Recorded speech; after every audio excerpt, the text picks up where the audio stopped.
Pero claro, nuestra vulnerabilidad ha sido tan dañada que estamos tan desconectados de los sentimientos y de justamente esta vulnerabilidad que necesitamos mucha paciencia para permitir la curación de nuestro corazón y nuestro vientre.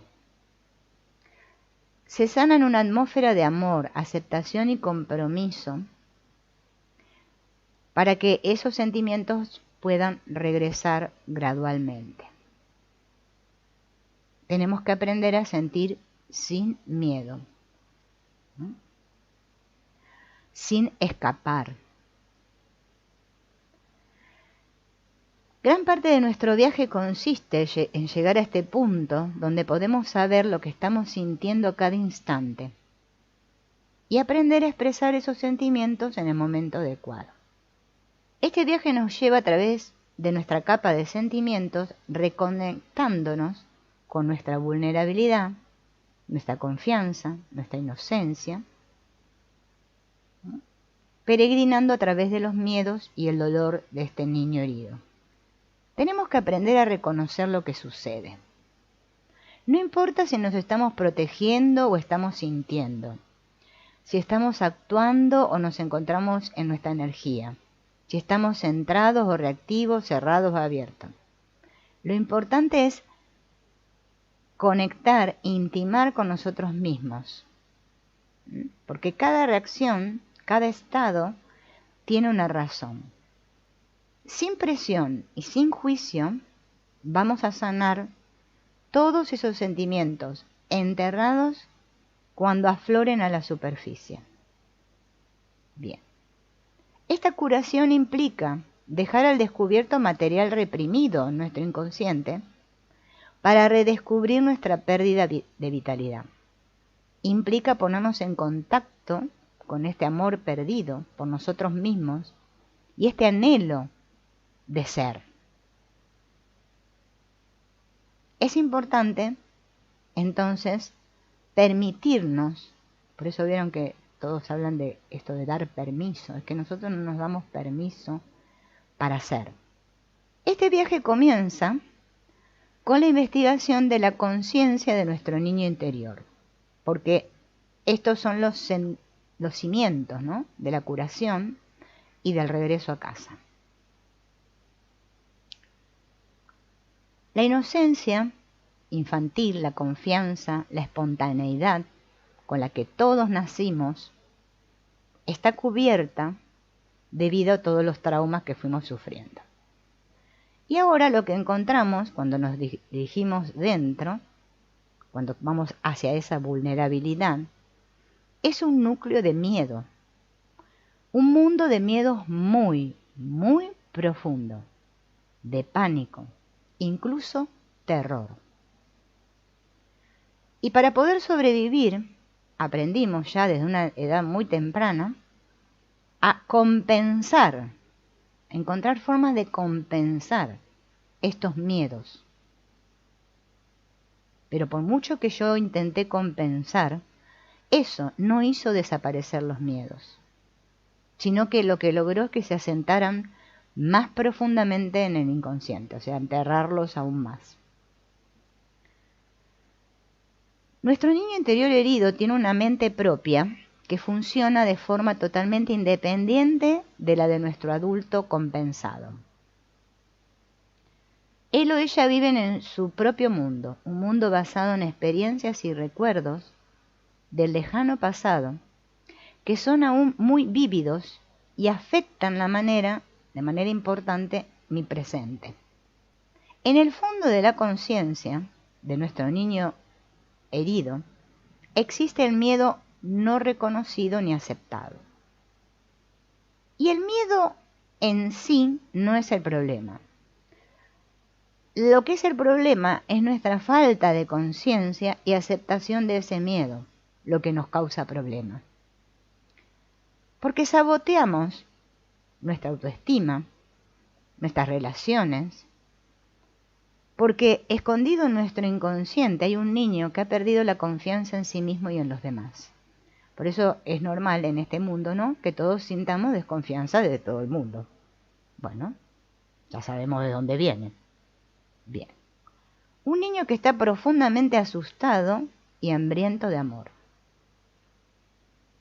Y ese niño responde de muchas formas inconscientes, desde ese miedo, desde el hambre y desde la falta de amor. La agitación y la rapidez con la que la mayoría de nosotros habla, se mueve, come, se mantiene ocupado, son algunas de las formas en que ese niño asustado se muestra. Nuestro niño interior herido no conoce la meditación ni sabe distanciarse de sus miedos. Claro, toda la vida hemos ocultado el miedo con un patrón de protección inconsciente. Entonces nuestro comportamiento adictivo no es más que el esfuerzo por conseguir cierto distanciamiento para no tener que sentir todo el tremendo miedo que tenemos dentro. Pero, ¿qué es el miedo? Tenemos profundos miedos de supervivencia, de no ser capaces de ganar suficiente dinero para mantenernos. Tenemos miedo de no funcionar bien sexualmente, de hacerlo mal, de ser impotentes, de no ser amados, de ser rechazados, no deseados. Tenemos miedo de que nos falten el respeto, de ser abusados, de que se nos ignore o se nos decepcione. Tenemos miedo de enfrentarnos a alguien, de no saber quién somos, y tenemos miedo de no saber expresarnos, de ser insignificantes. ¿Cuántos miedos, no? Y a un nivel más profundo todavía, existe el miedo al vacío y a la muerte, que probablemente sea la base de todos los demás miedos. Los miedos están relacionados con morir o desaparecer. Los miedos de nuestro niño interior están más relacionados con participar en la vida. Entonces, nosotros trabajamos con 4 miedos básicos del niño interior, todos originados de alguna manera en traumas infantiles.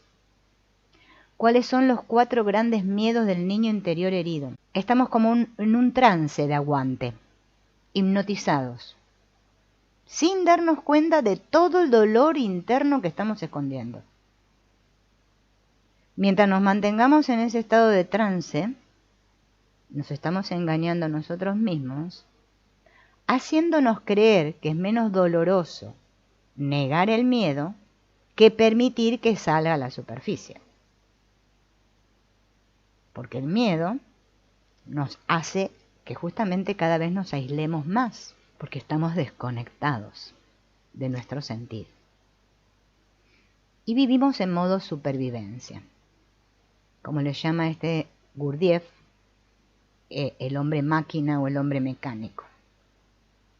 Ese funciona bien aquí en el mundo. Nuestro miedo y nuestra vulnerabilidad se encuentran justo bajo la superficie de nuestra mente consciente, siempre a punto de ser despertados. Vieron que hoy en día todos queremos despertar, pero si no hacemos ningún trabajo interno no vamos a despertar nunca. Bien. Estos miedos pueden surgir en el momento en que nos permitimos acercarnos a alguien, ¿no?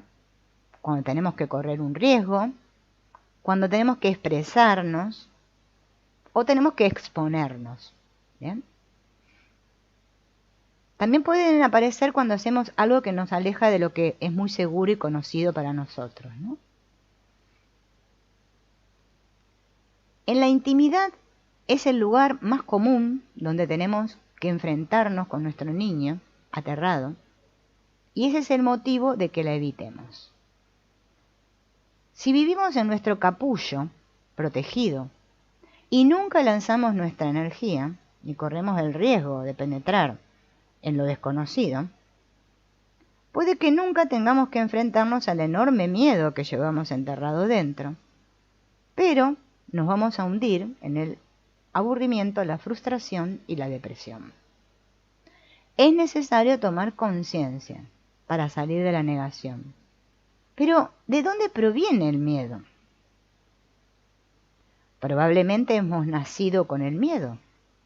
¿Por qué? Porque ya apenas nacemos, ya tenemos miedo de ser abandonados, de no ser nutridos, de no ser alimentados, ¿no? De no recibir caricias. Tenemos necesidades para sobrevivir. Cuando éramos niños no podíamos razonar, ¿no? Entonces lo que no entendíamos lo mandábamos al inconsciente. Ahí es donde empezamos a aguantar.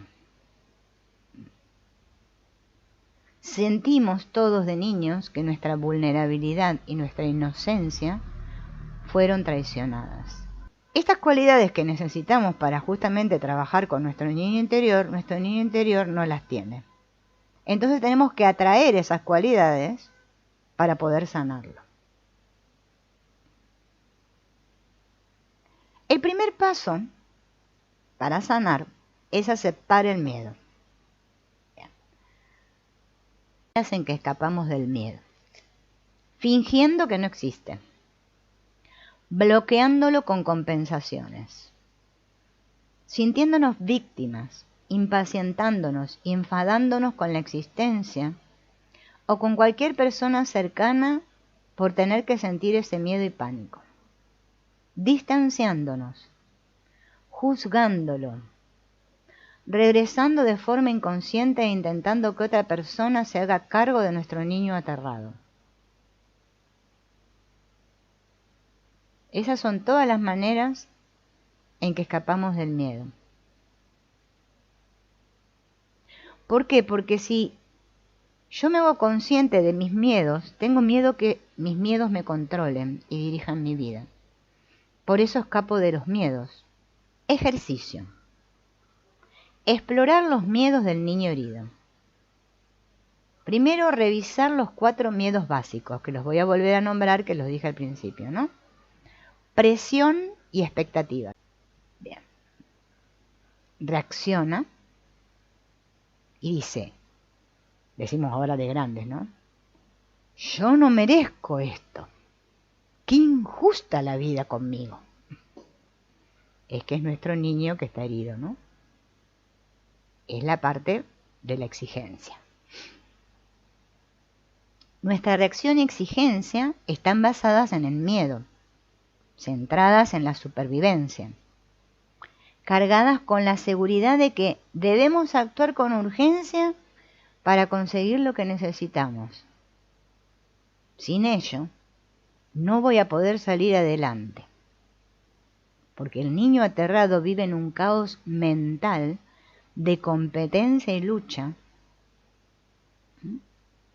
Por eso tengo que pelear, resistir, bien, dar batalla. El niño está lleno de ira. Quiero las cosas ya. Quiero iluminarme ya. Ya, deshacerme de todo ya. Entonces ve el exterior y reacciona como si estuviera mirando a través de los ojos de un niño, en un cuerpo grande ya, medio avejentado. Pero sigo mirando a través de los ojos de un niño desvalido y aterrado, que tiene que satisfacer urgentemente sus necesidades. Así fue en el momento en que nacimos. Y aún sentimos y creemos que el mundo es exactamente como era entonces. Y aquí en este mundo todos tenemos muchas necesidades que no fueron satisfechas. La necesidad de ser amado, apoyado, escuchado, validado, aprobado, de saber que la otra persona está ahí para que podamos encontrarla a nivel energético. Por eso reaccionamos y exigimos, porque sentimos que no conseguimos lo que necesitamos.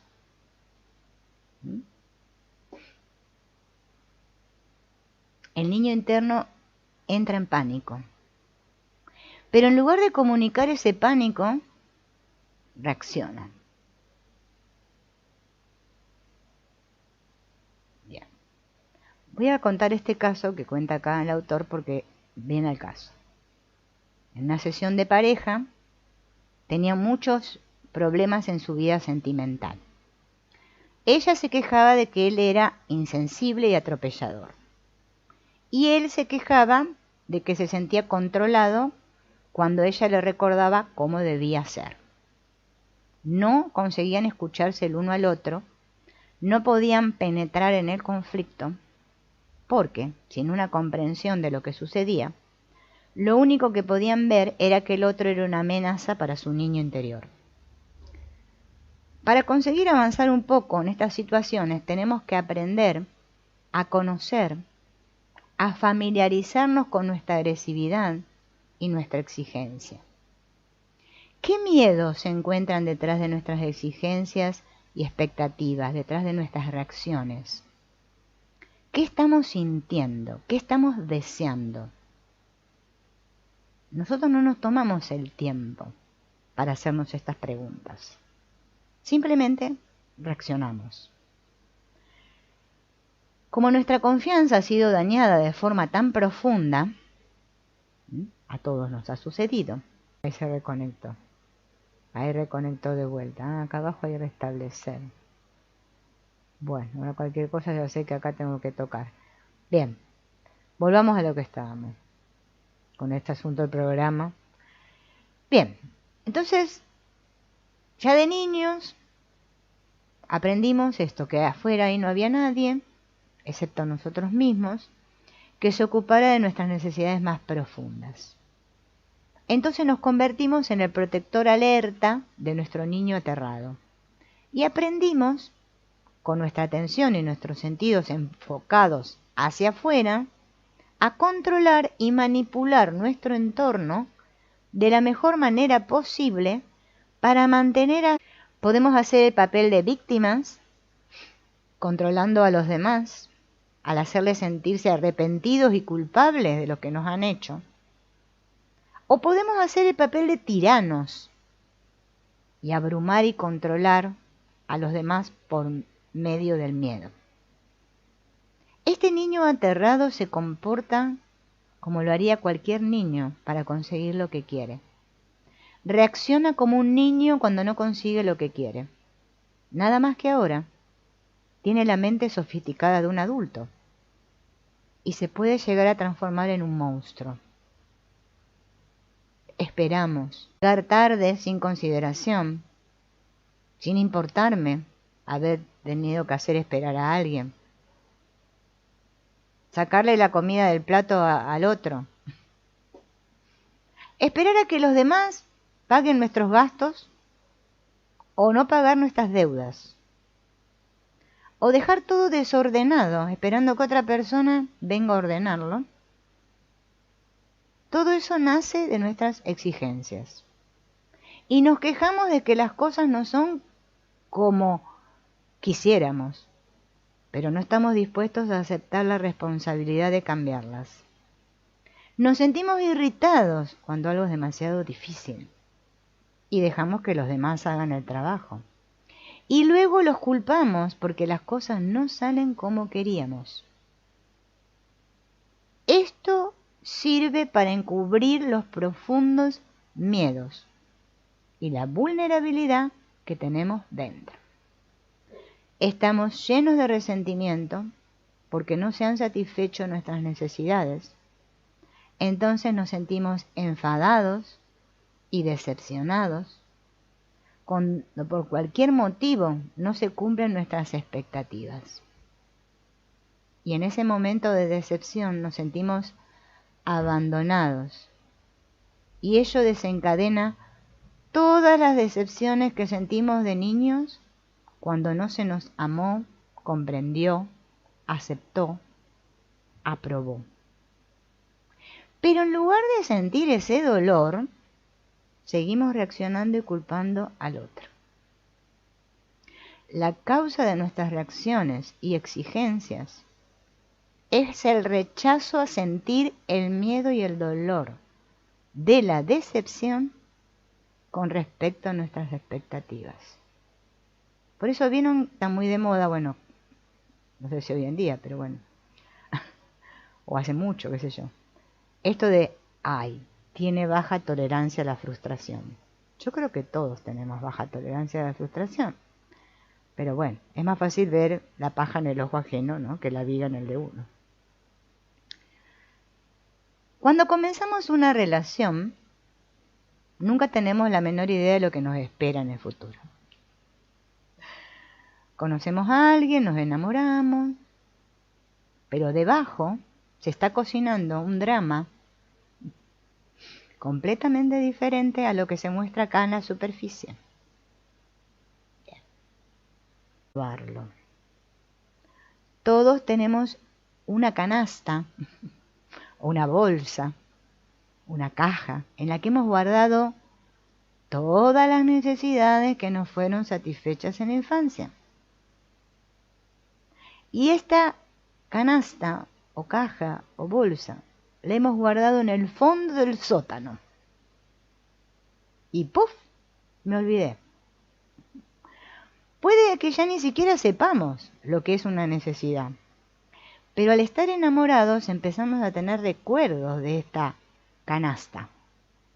Y con esos recuerdos surgen todos esos deseos secretos de ser amados que habíamos guardado en esa canasta. Así que inconscientemente hacemos un viajecito al sótano y empezamos a buscar la canasta. Al encontrarla decimos, esta persona dice que me ama. Vamos a comprobarlo. Vamos a probar la necesidad número 8. La número 8 no es demasiado importante. Como es una necesidad pequeñita, nuestra pareja seguramente estará encantada de satisfacerla. Después de todo, ¿no se trata de eso el amor? Entonces nuestra pareja busca en su canasta y saca una de sus necesidades. Y este juego puede continuar durante mucho tiempo. Cuanto más cómodos y en confianza nos encontremos con la otra persona, más crecen nuestras expectativas. Al fin y al cabo, llevamos esperando toda una vida para que se satisfagan estas necesidades. Entonces, un día empezamos a sacar las necesidades grandes y las importantes. La persona dependiente saca: quiero que siempre estés dispuesta para mí. Y la persona que es antidependiente saca: quiero que me des espacio, todo el que necesito, pero no quiero que me dejes. Puede que nos aislemos y retiremos, que culpemos al otro, o que nos volvamos maliciosos o abusivos. Con el tiempo el niño asustado deposita en su pareja todas las necesidades que nunca fueron satisfechas por papá o por mamá. Y entonces es cuando empieza el problema. Porque en el fondo creemos que el amor significa que ahora sí serán satisfechas y que la otra persona debería servirme de cobijo para mis mieditos y mi dolor. Y eso creemos que es el amor. Dos niños inconscientes, cada uno con sus miedos, sus necesidades insatisfechas, sus exigencias y expectativas interactuando entre sí, ¿qué van a crear? Un auténtico caos. Estos dos niños heridos y necesitados se enfrentan el uno al otro y ninguno es capaz de comprender o satisfacer las necesidades del otro. Se acercan entre sí no con vulnerabilidad, sino con exigencias. Podemos continuar durante años llevando la carga de todos nuestros miedos y necesidades, negándolas, minimizándolas, manteniéndolas inconscientes, con la esperanza de que algún día van a ser satisfechas.